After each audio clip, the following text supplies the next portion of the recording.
Halo minasang, apa kabar semuanya? Semoga sehat-sehat selalu ya. Di video kali ini tentunya gue akan melanjutkan alur cerita dari Konosuba season kedua. Kalau kalian belum nonton part sebelumnya, silahkan ditonton dulu ya. Melanjutkan cerita sebelumnya. Setelah berhasil mengalahkan Vanir, mereka pun mendapatkan kehidupan mereka yang damai lagi dan musim dingin pun juga tiba. Kazuma dan Darkness memutuskan untuk pergi ke tokonya Whis untuk memberitahu kalau misalkan mereka itu telah mengalahkan Vanir yang adalah temannya Whis juga. Tapi ternyata yang menyambut mereka di situ adalah si Vanir itu sendiri. Mereka pun bingung kenapa si Vanir masih hidup dan bertanya kepada Whis. Vanir pun mengatakan kalau dirinya saat ini adalah Vanir versi kedua. Whis juga menjelaskan kalau Vanir mau berhenti dari komandan pasukan iblis dan akhirnya malah bekerja di situ. Di hari selanjutnya, mereka pergi ke sebuah toko perlengkapan senjata. Kazuma sudah memesan sebuah katana kepada paman pemilik toko itu. Kazuma menjelaskan kalau sebelumnya dia pernah belajar pandai besi dari paman itu. Kazuma pun berpikir untuk memperbarui senjatanya. Sang paman juga memberikan sebuah kertas jimat untuk menuliskan nama yang nantinya bisa ditempelin di gagang pedangnya. Dan gak cuma pedang aja, Kazuma juga memesan sebuah baju zirah. Tapi dia gak cocok pakai itu karena jadinya malah gak bisa gerak. Pedangnya pun juga kepanjangan yang bikin dia malah jadi kesusahan. Karena hal itu, Kazuma akhirnya memutuskan untuk menggunakan pedang yang lebih pendek. Kemudian Darkness dan Aqua mengatakan kalau mereka menemukan quest yang menarik, di mana mereka harus mengalahkan kadal pelari yang jumlahnya banyak. Kazuma merasa percaya diri karena dia punya pedang baru yang diberi nama Chuncun Maru. Megumin menempelkan kertas itu ke gagangnya tanpa sepengetahuan Kazuma dan menamainya Chuncun Maru. Mereka pun pergi ke lokasi quest tersebut dan bersedia di posisi masing-masing. Gak lama kemudian, para kadal pelari itu mulai terlihat. Tapi Aqua membuat rencana bodoh yang justru malah menarik perhatian mereka. Rencana mereka pun jadi berantakan. Kazuma berhasil menembak ratu kadal tersebut, tapi dia terjatuh dari pohon dan mati lagi.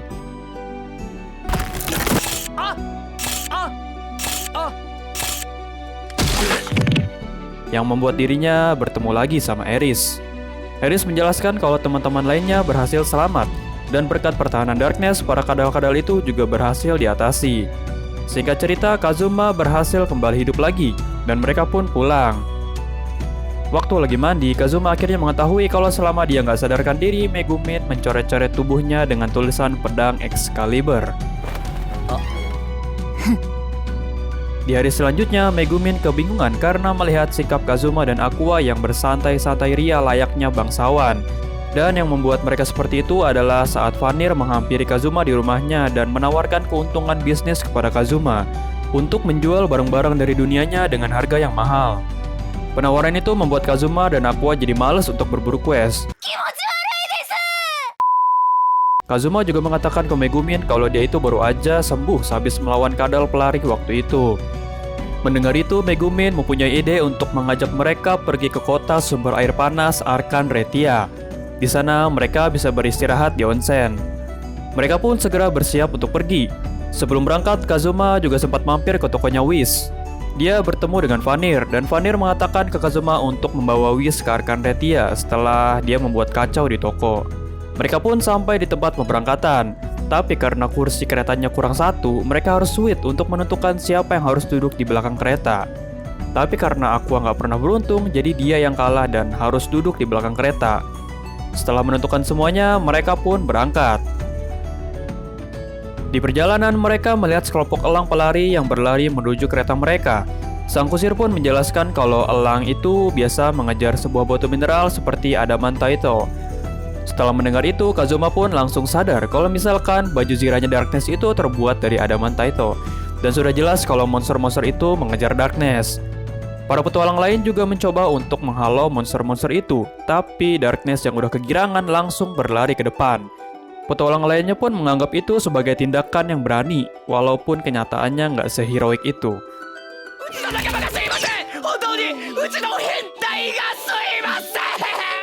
Mereka mulai bekerja sama untuk melindungi kereta, tapi mereka kesulitan karena kalah jumlah. Kazuma pun memiliki ide untuk memancing para monster-monster itu ke gua untuk menjebaknya. Dia mengikat Darkness di belakang kereta sebagai umpan untuk memancing monster-monster itu. Setelah monster-monster itu masuk ke dalam gua, Megumin segera meledakkannya dengan sihir peledak, sehingga mereka pun berhasil selamat. Pada malam harinya, mereka beristirahat sebelum melanjutkan perjalanan mereka ke Arkan Retia. Tapi pas lagi tidur, Kazuma terbangun karena merasakan sesuatu.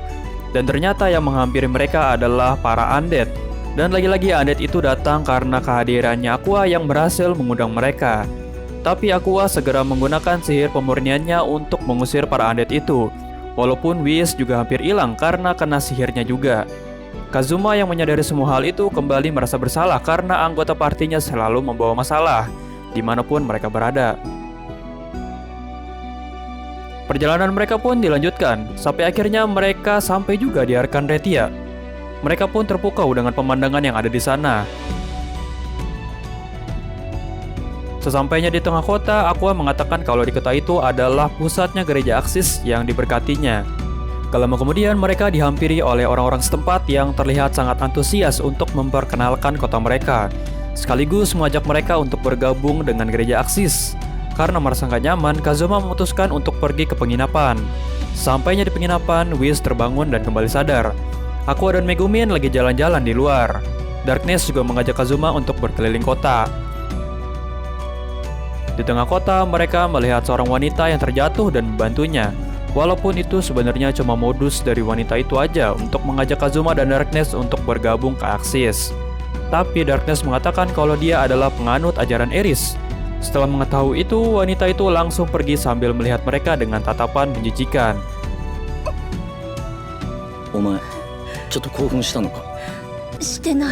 Mereka berdua memutuskan untuk lanjut berkeliling. Tapi orang-orang terus menghampiri dan memaksa mereka untuk bergabung dengan gereja Aksis dengan modus mereka masing-masing. Bahkan sampai anak kecil dengan wajah polos ini juga adalah salah satunya.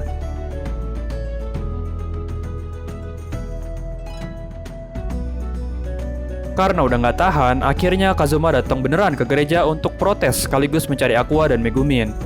Kazuma menemukan Megumin yang lagi duduk di bawah dengan wajah frustasinya. Kazuma juga menemukan Aqua yang lagi bertugas di dalam sebuah loket permohonan.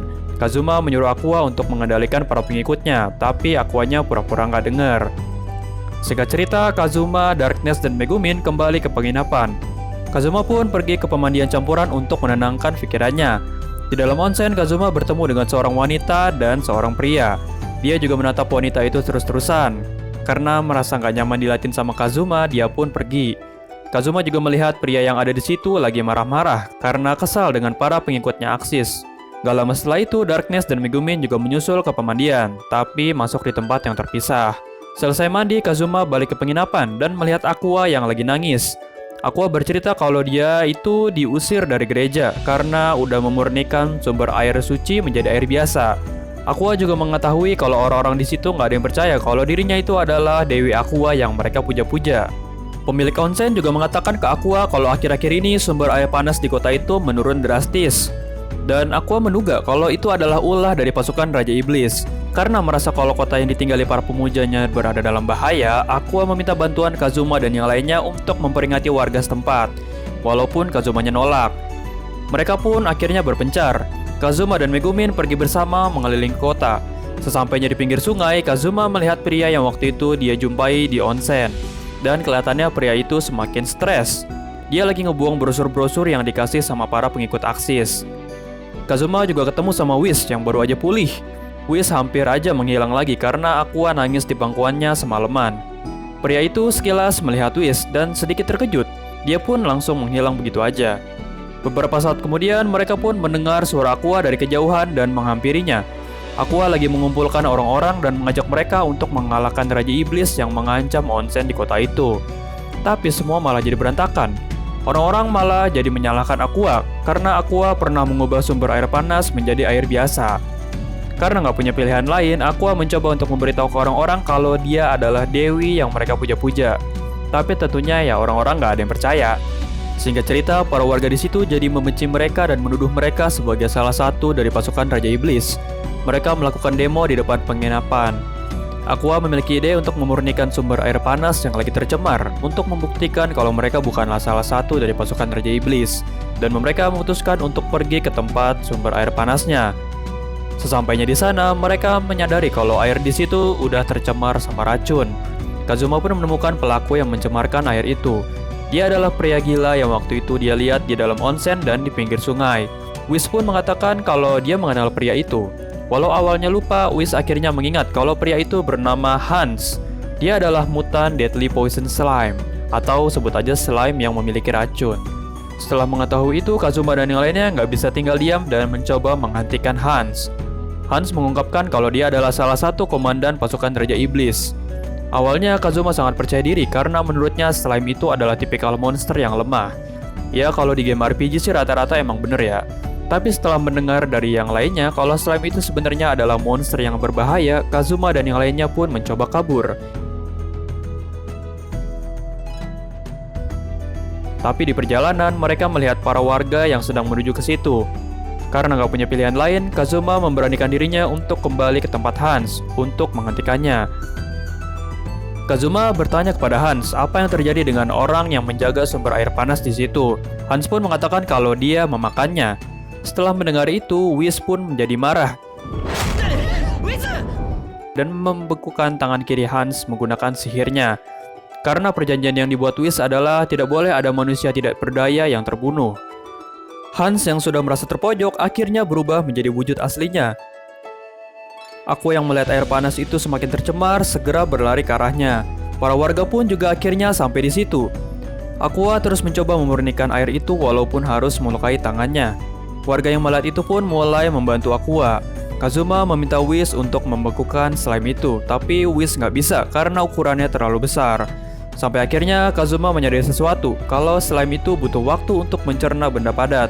Karena tengkorak si penjaga onsen itu juga masih utuh dan belum tercerna sepenuhnya. Dengan memikirkan itu, Kazuma pun memiliki sebuah rencana.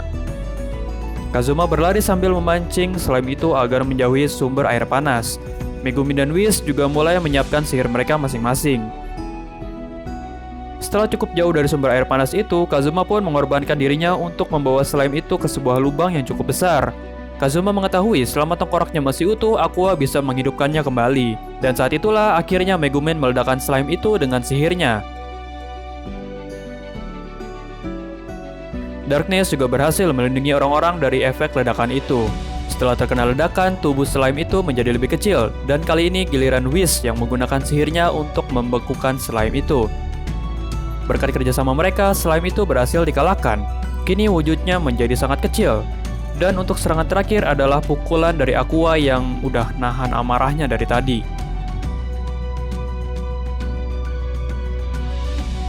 Para pengikutnya mulai membacakan sumpah penganut Axis yang membuat Aqua menjadi semakin kuat dan memukulnya dengan God Requiem yang membuat Hans akhirnya benar-benar dikalahkan.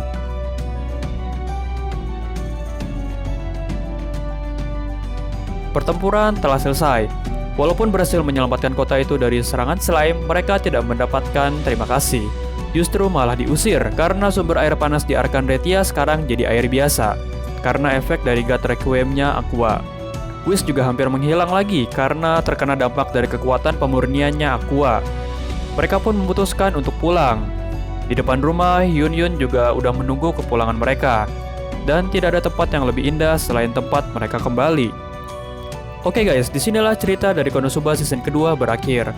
Gue juga mau bahas movie-nya nanti sekalian. Tunggu di video selanjutnya ya. Terima kasih untuk kalian yang sudah menonton. Mohon maaf kalau ada kesalahan dalam penyampaian cerita, penyebutan karakter, dan yang lainnya. Sampai jumpa di video selanjutnya. Mata nih.